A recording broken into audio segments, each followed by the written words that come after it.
کیا عزت کروں؟ تو بادشاہ نے کہا واقعی تو نے مجھے پہچانا ہے، باقیوں نے مجھے پہچانا ہے۔ تو ہم تو گند کے ایک ڈھیر ہیں، ہماری قیمت کس سے لگے گی؟ روح سے لگے گی۔ اگر روح اچھی بنا لی، روح خوبصورت بنا لی تو اتنی قیمت لگے گی۔ موسیٰ علیہ السلام 100 روپے کی جھونپڑی میں رہتے تھے، قیامت تک عزت پڑ رہی ہے۔ حضور صلی اللہ علیہ وسلم اس گھر میں رہتے تھے کہ جب وہ سجدہ کرتے تھے تو ان کی بیوی کو پیر سمیٹنے پڑتے تھے، اتنا سا گھر تھا۔ کبھی آپ مدینہ جائیں تو وہاں جو زیارتیں کراتے ہیں اس سے پوچھیں وہاں حضور کا گھر کہاں تھا، کتنی سی جگہ تھی، حضرت ابوبکر صدیق کا گھر کہاں تھا، حضرت عمر کا گھر کہاں تھا، وہاں آپ کو سب بتائیں گے۔ تو دین کیا ہے؟ روح کو بنانا۔ انسان کی قیمت روح سے لگتی ہے۔ ہم جسم جو ہے، جسم ہے مٹی کا، اس کی ساری غذا اللہ نے اس جسم کی زمین میں رکھی ہے۔ ہمارا کپڑا، ہمارا کھانا زمین سے آتا ہے۔ روح اللہ کہتے ہیں امر ربی آسمان سے آئی ہے، اس کی آسمان میں غذا ہے۔ ہم اس روح کو چین دینا چاہ رہے ہیں دنیاوی غذا سے۔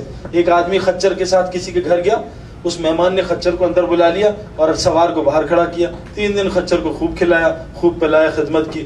باہر نکلا، سوار مرا پڑا ہوا تھا۔ اب باہر یہی ہمارے ساتھ ہو رہا ہے، ہم جسم کو غذا دے رہے ہیں، روح مری بھی ہے۔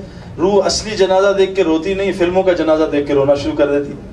ایکٹریسز انڈین مر رہی ہوں تو عورتیں رو رہی ہوتی ہیں، اصلی جنازے پہ نقصان، آنکھ میں رونا نہیں، آنسو نہیں آتا، کیونکہ روح بیمار ہو چکی ہے۔ اور زندہ روح کو سوئی چبھائیں تو چیخے گا، مردہ روح کو چھرے مارتے ہیں اس کو کچھ بھی نہیں ہوگا۔ تو روح کو بنانا ہے، اور روح کی غذا ہے ایمان، روح کی غذا ہے نماز، روح کی غذا ہے قرآن کی تلاوت، روح کی غذا ہے ذکر، روح کی غذا ہے اچھے اخلاق، روح کی غذا ہے سچ، روح کی غذا ہے غیبت نہ کرنا۔ اگر ہم نے روح کو گندی غذائیں دی، نماز دی گندی دی، جیسے کھانا دیا لیکن کچا دیا، پیٹ خراب ہو جائے گا، کھانا دیا جلا ہوا دیا، پیٹ خراب ہو جائے گا۔ تو آج مسلمان روح کو غذا تو دے رہے ہیں لیکن جلدی جلدی کی غذا دے رہے ہیں۔ نماز جلدی سے پڑھ لی اور نماز میں کاروبار بھی سوچ لیے اور نماز میں تیسری رکعت میں جڑ گئے۔ جب تک اچھی نماز نہیں دیں گے روح کو، روح کبھی انسان کی بچی نہیں بنے گی۔ آج نمازی سوال بنے ہوئے لوگوں کے لیے کہ جو یہ نمازی ہیں یہ ان کے معاملات خراب ہیں، کیوں کہ نمازی تو ہے لیکن ایکسرسائز والی نماز کر رہا ہے، عبادت والی نماز نہیں کر رہا ہے۔ جس دن عبادت والی نماز ہوئی، عبادت والی نماز کیا ہوتی ہے؟ چاہے ہاتھ یہاں رکھیں چاہے نیچے رکھیں، کچھ نہیں ہوتا اس سے۔ کتابوں میں ساری نمازیں ثابت ہیں، ہاتھ چھوڑ کے بھی نماز ہو جاتی ہے، حضور نے پڑھی ہے، ہاتھ رفع دین میں بھی نماز ہو جاتی ہے۔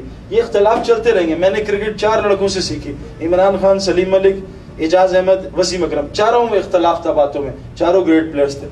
آپ 20 ڈاکٹر کے پاس، ہارٹ سرجنز کے پاس جائیں، سب میں اختلاف ہوگا، چاروں صحیح ہوں گے، چاروں آپ کا علاج کر دیں گے۔ کوئی ڈاکٹر آپ کو پیراسیٹامول دے گا، کوئی پیناڈول دے گا، کوئی آپ کو زینکس سونے کے لیے دے گا، کوئی لیگزروٹل دے گا، نیند سب سے آ جاتی ہے۔ تو اتنے لیکن 90% دین برابر ہے۔ تو پہلے 90% صحیح کر لیں، پھر اللہ تعالیٰ بات کو میں بھی سمجھا دے گا۔ نماز کا مقصد ہے کہ میں جیسے اللہ اکبر کروں مجھے اللہ کے علاوہ کوئی چیز یاد نہ ہے، یہ نماز بنا لی، پھر اللہ خود ہی سکھا دے گا نماز کیسی پڑھنی ہے۔ ذکر کا مقصد کیا ہے؟ ابھی میں پاکستان سے دور ہوں، مجھے میری ماں یاد آ رہی ہے۔ اب یہ نہیں کہ میں ماں یاد آنے کا مقصد میں اماں اماں اماں اماں شنی، ماں یاد آ رہی ہے، ماں یاد آ رہی ہے، اماں اماں لگے ہوں، اللہ ہو اللہ، اللہ یاد ہوں۔ میں کہیں غلطی سے میں کلب میں چلا جاؤں تب بھی مجھے اللہ یاد آ جائے، کہ میں غلطی سے لڑکی کو دیکھ لوں تب بھی مجھے اللہ یاد آ جائے۔ جیسے کیمرے نظر آتے ہیں نا کہ یار ارے آہستہ کرنا، یہاں کیمرہ ہے، ایسا نظر آتا ہے کیمرہ، بریکیں لگ جاتی ہیں۔ لیکن اللہ نے یہ 2 کیمرے لگائے ہوئے، یہ یاد ہی نہیں آتے، کیوں؟ ذکر نہیں کر رہے، ذکر بھی غلط کر رہے ہیں۔ ذکر کا مقصد اللہ کا دھیان ہو، اللہ یاد آ رہے ہو کہ مجھے میرا اللہ دیکھ رہا ہے۔ جس دن یہ نصیب ہو گیا پھر گناہ ہو ہی نہیں سکے گا۔ جیسے دکان میں کیمرے لگے ہوتے ہیں، کوئی ہاتھ نہیں ڈالتا چوری کے لیے، ٹریفک میں آگے نہیں بڑھتا، سگنل پہ پولیس نظر آ جائے کوئی سگنل توڑ نہیں سکتا، پاگل ہی ہو جو توڑے گا۔ تو ہم آج پاگل ہوئے ہیں جو اللہ میاں دیکھ رہے ہیں 24 گھنٹے اور اللہ کی نافرمانی کر رہے ہیں، بد نظری کر رہے ہیں۔ ہم یہ سوچ نہیں رہے کہ اللہ میاں اوپر سے دیکھ رہے ہیں، کیونکہ دل کا یقین کمزور ہوا ہے۔ تو دل میں وولٹیج اب 220 کی آئے گی۔ ہمارے محمد یوسف کرسچن تھا، 2001 میں اللہ نے اس کو کلمہ پڑھنے کی توفیق دی، اور وہ بھی بیچارہ گڑبڑ تھا۔ تو میں اس کو رائیونڈ لے کے جاتا تھا، میں نے اسے کہا تو جب کہے گا میں تجھے چرچ لے کے میرے ساتھ، میں تیرے ساتھ چرچ چلوں گا، تو رائیونڈ چل۔ انہوں نے کہا سعید بھائی کوئی نہیں میں چلوں گا۔ میرے بچپن کا، چھوٹے بھائی کا بچپن کا دوست تھا، رائیونڈ لے گیا، کیونکہ انسان پانی کا بنا ہے، 80% ہمارے اندر پانی ہے، پانی ماحول کا اثر لیتا ہے۔ آج ہم دین ٹی وی پہ سیکھنا چاہتے ہیں، ٹی وی پہ دین نہیں، نالج آئے گی، دین نہیں آئے گا۔ کرکٹ مسجد میں نہیں سیکھ سکتے، گراؤنڈ میں جانا پڑے گا۔ اسنوکر ٹیبل پہ ہاکی نہیں سیکھ سکتے۔ اسی طرح مسجد میں دین آتا ہے، مسجد میں جانا پڑے گا، ماحول کا اثر۔ محمد یوسف کو میں ماحول میں لے گیا تو ہمارے بڑوں نے بتایا کہ دیکھو ساری دنیا مانتی ہے اس کائنات کو کسی نے بنایا، تم سب کچھ چھوڑ دو، یہ بنانے والے سے روزانہ سونے سے پہلے دعا کرو، اے میرے بنانے والے مجھے حقیقت دکھا دے، مجھے پتہ نہیں، لیکن اس کام کو سب سے پہلے پرائرٹی پہ لاؤ۔ ہم نے دین کو یہاں رکھا ہوا ہے، جب ٹائم ملے گا 0 جمع کر لیا، 1 بعد میں لگایا کہ جی انشاءاللہ ٹائم ملے گا تو اللہ کو بھی یاد کریں گے، 0 کی کوئی ویلیو نہیں بن۔ اب یوسف صاحب دعا کرتے رہا رات کو روزانہ الگ بیٹھ کے 10 منٹ، اے میرے بنانے والے جو بھی ہے مجھے حق دکھا. اور صبح اٹھتے پہلی دعا یہ کرنا کہ اے میرے بنانے والے مجھے حق دکھا. 7ویں مہینے میں اللہ نے یوسف کو ایسا خواب دکھایا، خواب میں سب کچھ دکھا دیا، کلمہ پڑھ کے مسلمان ہو گیا. لیکن مسلمان ہوا ہمارے جیسا ہی، کوئی اسلام نظر، نہ چہرے سے اسلام نظر آئے، نہ لباس میں اسلام نظر آئے، نہ کھانے میں نہ پینے. اسلام تو اسلام مذہب نہیں ہے، ایک 24 گھنٹے کی زندگی ہے. پہننا کیا ہے، کھانا کیا ہے، کیا جائز کیا ناجائز، آنکھ نے کیا دیکھنا ہے، دماغ نے کیا سوچنا ہے، کان کے لیے کیا حکم ہے. اسلام تو پورے باڈی پارٹس کے لیے ایک مینول ہے کہ بھئی یہ اس طرح گاڑی چلے گی. گاڑی بنانے والے نے بتایا بھی اس طرح چلے گی. اگر یہ گاڑی اس مینول پہ چلی تو ایسی گاڑی ہوگی جہاں جہاں جائے گی ساری گاڑیوں کو صحیح کر دے گی. یوسف بھائی 3 دن جماعت میں لگے، اور خدا کی قسم کھا رہا ہوں کہ میں نے آج تک نہیں دیکھا، یہ ہو ہی نہیں سکتا ایمان بن جائے بغیر کلمے کی دعوت سے. یہ قرآن سے ثابت نہیں، حدیث سے.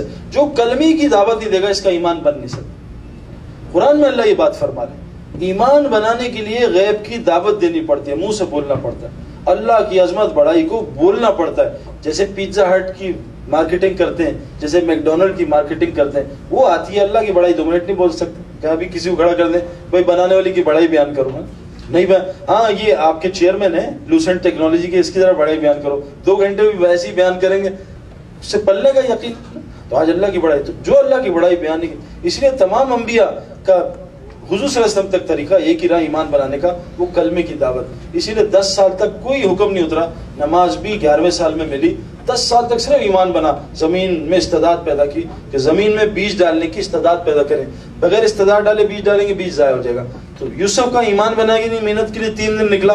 اب 3 دن ماحول میں گیا اور حرام چھوڑا دیکھنا، سننا چھوڑا. کیونکہ آج ہم حرام دیکھنا چھوڑ نہیں رہے، اس لیے قرآن حدیث سمجھ نہیں آتی. حرام سننا چھوڑ نہیں رہے. خانہ کعبہ میں آج آپ چلے جائیں تو طواف کرتے ہوئے انڈین گانے آپ موبائل پہ سن سکتے ہیں. آپ نہ چاہتے ہوئے آپ کے منہ میں کوئی زہر ڈال رہا ہے زبردستی، تو اثر تو ہوگا. پانی سے کوئی گزرے اور اس کو گیلا نہ ہو، یہ ہو نہیں سکتا. تو آپ طواف کرتے ہوئے بھی آپ موبائل کے میں انڈین گانے سن رہے ہیں عام. آپ طواف کرتے ہوئے بے پردہ عورتیں دیکھ رہے ہیں. اب کیا ہے، آپ دوائی کھا رہے ہیں اور ساتھ بد پرہیزی کر رہے ہیں، کبھی علاج نہیں ہوگا. تو تبلیغ میں لے جاتے ہیں جس سے جنید جمشید، حالانکہ ہم کرائٹیریا نہیں ہے، جنید جمشید اور میں بھی بہت 2 نمبر آدمی ہیں، ہماری زندگی مثال نہیں ہے، زندگی حضور کے صحابہ کی مثال ہے. لیکن اللہ نے ہمارا رخ بدلا. 3 دن کی برکت سے انضمام ہوا، یوسف ہوا. دنیا کے اتنے کھلاڑی اسپورٹس میں تبلیغ کے کام میں لگ رہے ہیں. اور تبلیغ کا کام کیا ہے، ابھی میں آپ بتا رہا تھا پاکستان میں ہم گلگت میں گئے، میں اور جنید بھائی. کتنے ہمارے آغانی بھائی ہیں جو ہمارے ساتھ جماعتوں میں گئے، کتنے شیعہ ہیں جو ہمارے ساتھ جماعتوں میں گئے. 4 مہینے لگائے. کیوں کہ تبلیغ والے واحد لوگ ہیں جو ساری دنیا، اور میں یہ دلیل سے کہہ رہا ہوں کہ جو چاہتے ہیں ہر آدمی جنت میں چلا جائے. ورنہ حضرت ہم پاگل ہیں. میں یہاں امریکہ آیا ہوں اپنے خرچے پہ، مجھے کسی نے ٹکٹ نہیں دیا آپ لوگوں سے ملنے. میں پاگل ہوں، مجھے تو مل بھی کچھ نہیں رہا. یہاں بات کروں گا اگلی جگہ چلا جاؤں گا، مجھے کیا مل رہا ہے. بیوی روزانہ ذلیل کرتی ہے، آپ مجھے امریکہ لائیں اور 1 بجے مجھ سے ملتے ہیں. یہ آپ کیا کر رہے ہیں؟ روزانہ سننی پڑتی ہے. کس لیے؟ کہ اللہ تعالیٰ نے کہا لوگوں کو پیغام پہنچاؤ. لیکن زندگی اللہ نے اتنی خوبصورت بنائی ہوئی ہے کہ میں آپ کو بتا بھی نہیں سکتا. مجھے 5 سال میں بالکل ڈالر کہاں گیا کہاں اترا، میرے دل پہ اللہ کا شکر ہے ایک رتی برابر بھی فرق نہیں پڑا.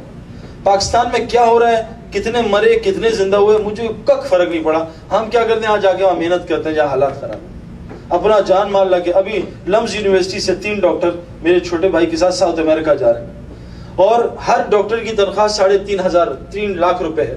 3.5 لاکھ روپے PhD ڈاکٹرز ہیں. 3.5 لاکھ روپے چھٹی لی 7 مہینے کی، 3.5 لاکھ روپے مہینے کا چھوڑا، کتنا ہوا 25 لاکھ.